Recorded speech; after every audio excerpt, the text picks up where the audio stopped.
안녕하세요. 대소중학교 친구들. 오늘 수업은 지난 시간 미술 감상에 이어서 이번에는 동양 미술, 우리가 알고 있는 한국의 미술을 감상하는 시간을 갖도록 해볼게요. 지난 시간에는 서양의 제리코의 작품 중에 메두사호의 뗏목에 대해서 감상을 해보았어요. 우리가 펠드먼의 미술 비평을 토대로 미술을 감상을 해보았는데 이번에는 동양의 미술을 감상해보는 시간을 갖도록 할게요. 우리가 교과서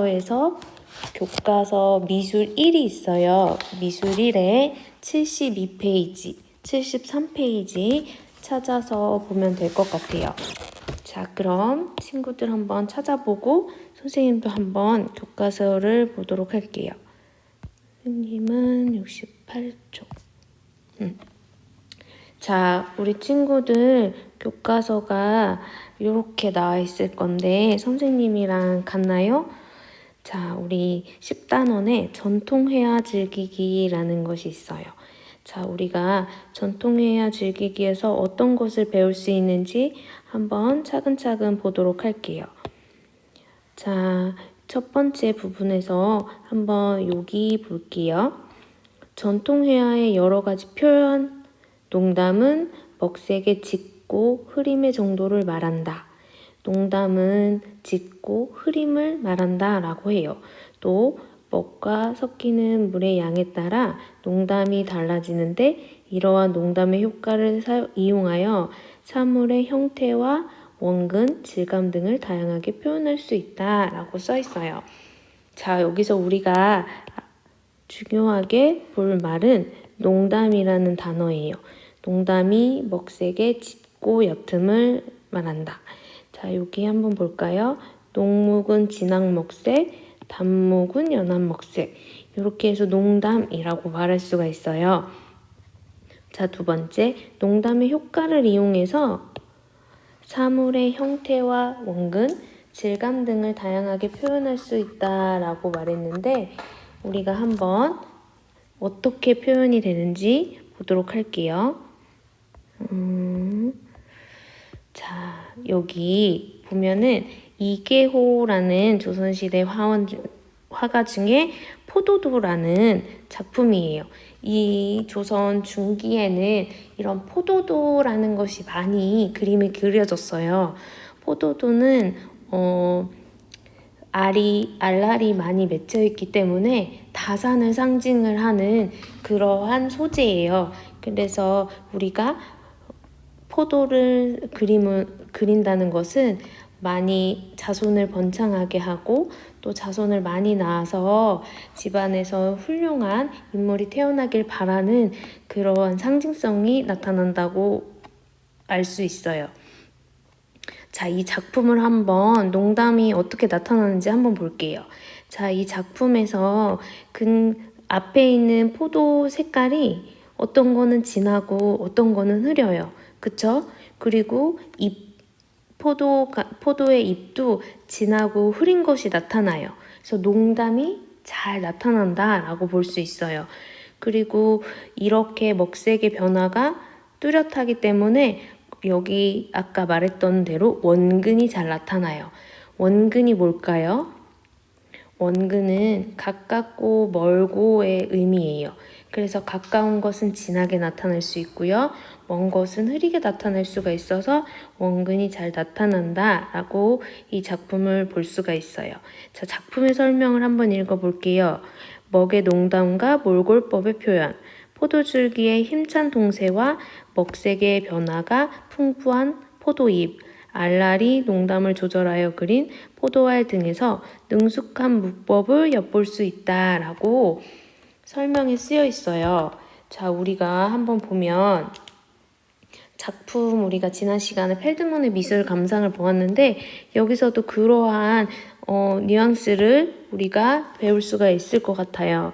자, 보면 포도줄기의 힘찬 동세, 먹색의 변화, 그리고 농담을 조절하여 그린 포도알 등에서 능숙한 문법을 볼 수 있다. 자, 동세가 나타나요. 움직임이 잘 나타나요. 그 다음에 먹색도 많이 변화가 나타난대요. 여기는 진하고 여기는 흐리고 그 다음에 여기는 아주 흐리고 여기는 중간색으로 나타나고 자, 여기는 진하게 나타나서 먹색이 다양하게 나타나서 변화가 풍부한 포도의 그림을 표현했어요. 자, 그러면 우리가 여기서 또 하나 처음 보는 단어가 나올 수는 있는데 여기 몰골법이라고 나와 있어요. 자, 몰골법이 뭔지 한번 볼게요. 자, 몰골법은 여기 설명을 한번 볼게요. 자, 구룩법, 몰골법, 백묘법이 나타나 있어요. 구룩법은 윤곽선이 그려져 있고 그 안을 채색하는 방법이고요. 몰골법은 윤곽선이 없어요. 그냥 면으로서 표현된 그림이에요. 자, 백묘법은 면이 칠해져 있지 않고 선으로만 표현된 그림이에요. 그래서 우리가 위에 있는 포도도를 보면 선으로 나타나지 않고 잎들을 다 면으로서 표현해서 윤곽선이 나타나지 않아서 몰골법의 그림을 그렸다라고 볼 수가 있어요. 자, 그러면 우리 두 번째 한번 볼게요. 농담에 대해서 알아보았고 그래서 작품 설명을 한번 보았죠. 자, 그러면은 우리 이제 전통 회화에서 중요한 삼묵법에 대해서 알아보도록 할게요. 자, 삼묵법은 한 붓에서 농묵, 중묵, 단묵이 다 한 붓에서 나타나는 표현 기법이에요. 이 표현은 우리가 등교계약을 하면 동양화학 그림을 그릴 때 선생님이랑 한번 실제로 해볼 거예요. 농묵은 가장 끝에 나타나는 색으로 진한 부분을 농묵이라고 하고요. 자, 중간은 중묵, 밝은 부분은 단묵이라고 해요. 이게 한 부분에서 붓 끝에 먹을 콕 찍고 자연스럽게 붓을 부벼서 이렇게 한 먹선에 이 세 가지의 농담이 잘 나타날 수 있도록 그림을 그리는 게 바로 삼묵법의 표현이에요.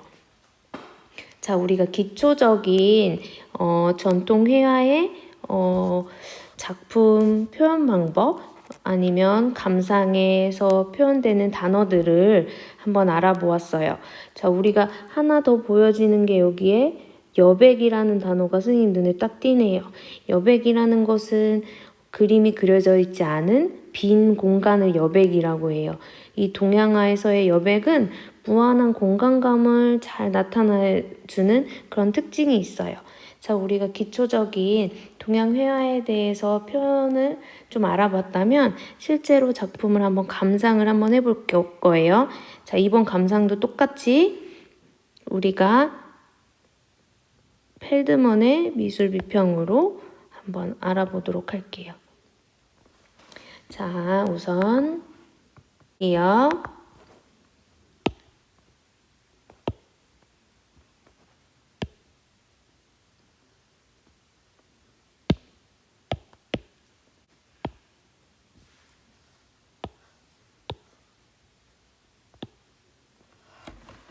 자, 이 작품은 정선의 인왕제색도라는 작품이에요.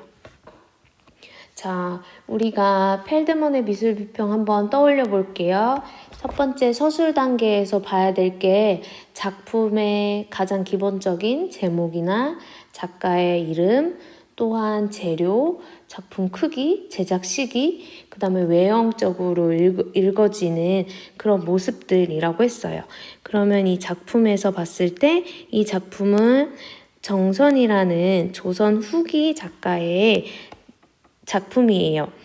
조선 후기 제작 시기가 나와요. 그 다음에 조선 시대에 그 다음에 작품 이름은 인왕제색도고요. 작가 이름은 정선이에요. 그리고 제작된 방법은 비단의 수묵담체라고 했어요. 담체라고 하면 어떻게 이야기를 하냐면요. 수묵화는 먹으로 그린 그림을 수묵화라고 해요. 그런데 수묵담체이기 때문에 아까 담이 뭐라고 그랬죠? 연한 먹색, 연하게 채색했다라고 해서 수묵담채라고 말할 수 있어요. 자, 그러면 외형적인 것을 보면은 어떤 걸 그린 것 같아요? 산 봉우리가 보이고 집도 보여요. 그래서 뭐 풍경을 그린 것 같아 보입니다. 자, 그럼 서술 단계에서 이렇게 감상을 하면 분석 단계에서는 조형 요소와 원리인데 우리가 조형 요소는 점, 선, 면색, 형, 질감, 공간, 어떤 그런 명암 이런 것들을 이야기를 하고요. 그 다음에 조형 원리는 동세, 뭐 비례, 균형, 조화, 리듬, 율동 이런 것들을 이야기할 수 있어요. 자, 그러면 이 조형 요소와 원리를 보면 주로 색은 수묵담채라서 먹색이 잘 나타나고 그리고 빈 공간에 여백이 여기 보면 여백이 이렇게 이런 여백들이 나타나죠. 여백들도 나타나고 그리고 봉우리의 색이 위에는 진하고 이런 데는 밝은 색으로 명암 대비가 잘 나타나요. 또 보면 근경에 있는 소나무들이 앞에는 진하고 뒤에는 흐린 이런 농담 차이를 또 볼 수가 있어요. 그리고 초가집은 이렇게 선으로서 표현되어서 나타나고 있어요. 또 여기 보니까 여기에는 점들로서 나무를 표현한 것 같아요. 그쵸? 명암을 표현한 것 같기도 하고 바위인 것 같기도 하고 멀리서 보이는 나무 같기도 해요. 그리고 이쪽의 산 모양은 선으로 붓을 이렇게 북북 그어 내려서 그린 것 같은 표현 효과가 나와요. 한번 크게 확대해서 보면 이런 식으로 선의 효과가 나타나고 여기는 선이 점점 모아져서 면의 효과가 나타나는 걸 볼 수 있어요. 자, 우리가 여기 이렇게까지 한번 조형 요소와 원리로 그림을 감상을 해보았어요. 자, 그러면 세 번째 해석의 단계예요. 해석의 단계는 작품에게서 받은 느낌이나 감정을 이야기할 수도 있고 작품의 미술사적인 맥락, 작가의 맥락, 시대적인 맥락 이런 것들을 볼 수가 있어요. 그러면 이 작품 인왕제색도에는 어떠한 내용이 담겨 있는지 선생님이랑 함께 보도록 할게요. 자, 인왕제색도는 조선 후기 진경산수 화가인 정선이 그린 그림이에요. 진경산수화는 뭐냐면 조선 후기에 시대가 많이 발전되고 경제가 활성화되면서 사람들이 여행을 가고 주변 풍경을 감상하러 가는 그런 풍토가 많이 나타나게 되었어요. 그래서 화원들이 직접 우리나라 산천을 가면서 그림을 그리고 우리나라의 산천을 그리는 것이 유행하게 되었는데 그것을 진경산수화라고 해요. 우리가 상상 속에 풍경을 그린 것이 아니라 우리나라의 진짜 풍경을 그리는 그러한 경치를 그리는 작품을 진경산수화풍이라고 하는데요. 이 정선이 이 진경산수를 처음으로 그림을 그렸고 이것의 진수를 보여주는 작품들을 많이 남겼어요. 그럼 이 작품은 인왕제색도로 인왕산의 모습을 그린 건데 인왕산의 모습이 그냥 모습이 아니라 위에는 조금 진한 색으로 나타나고 중간중간 희끗희끗한 여백들이 나타난다고 아까 분석 단계와 서술 단계에서 이야기를 해봤는데 이게 어떠한 이야기냐면 비가 온 후 개인 후에 인왕산의 모습을 그린 거예요.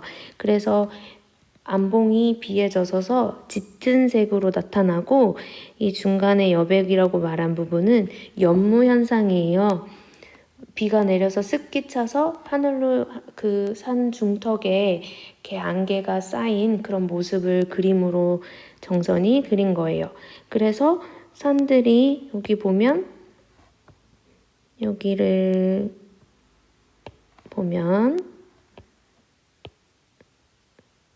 안봉이 끝까지 잘 나타나지 않죠. 그쵸? 이런 것들이 비의 그 비구름의 연모에 의해서 안 보이는 부분들을 이렇게 표현한 거예요. 그리고 또 이 작품에 재밌는 게 하나 또 있는데 여기 초가집 있죠? 이 초가집은 정선의 친구의 집이에요. 정선의 친구가 많이 몸이 아파서 빨리 쾌차해서 자리에서 털고 일어났으면 하는 정선의 마음을 담았어요. 그래서 주변에 이렇게 소나무들이 많은데 이 소나무들은 우리가 장수를 상징해요. 그래서 친구가 빨리 몸이 괜찮아져서 오래오래 자기와 함께 있었으면 하는 그런 바람을 담아서 이 그림을 그렸어요.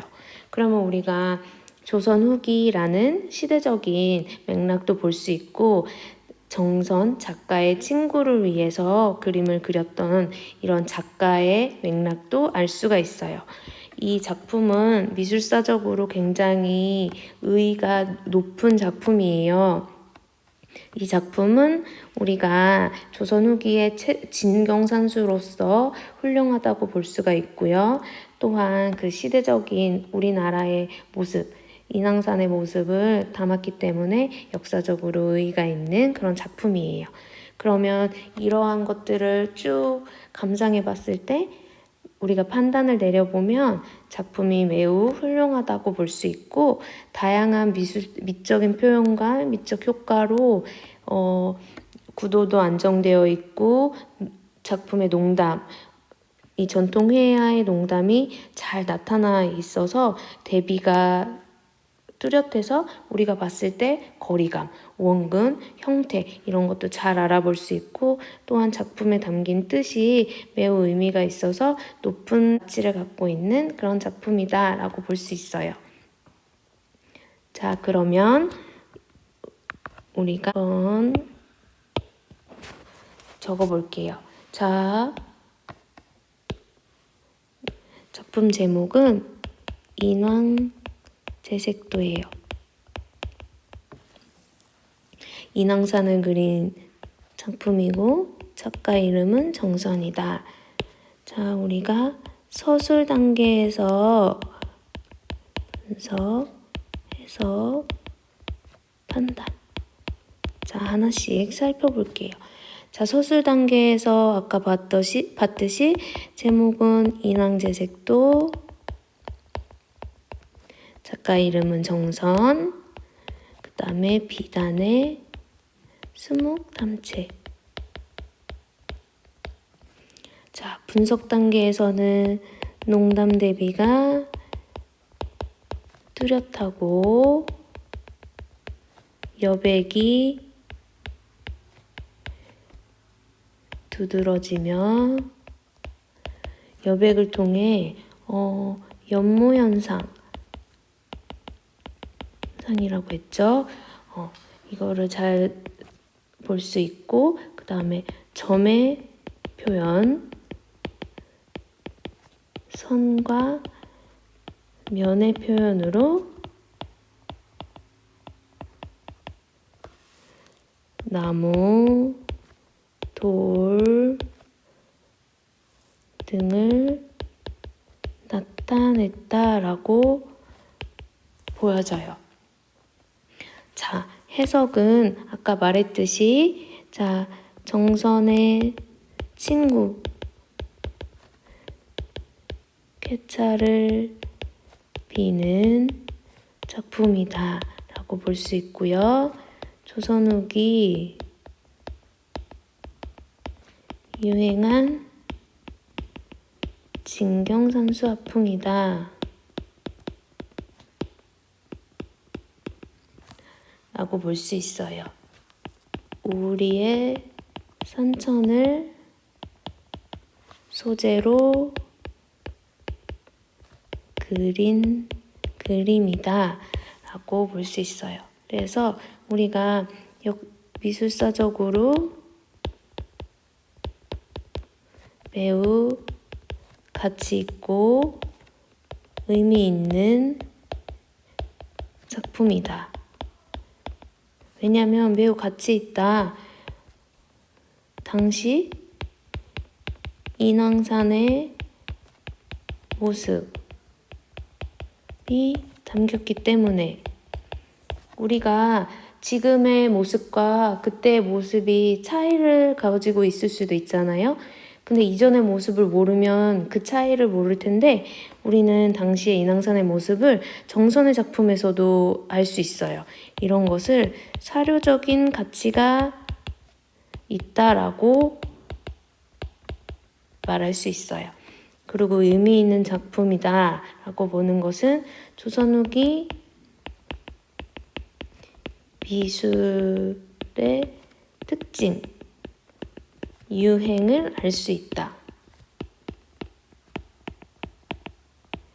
이전의 작품, 이전 시대의 미술은 이랬는데 조선 후기에는 이렇다라는 것을 알 수 있는 작품이었어요. 자, 우리가 이번 시간에는 아까 말했듯이 전통회화의 여러 가지 표현에 대해서 간단히 살펴봤어요. 포도도를 통해서 동색, 먹색의 변화, 농담의 변화도 알아봤고 사문법에 대해서도 알아보았어요.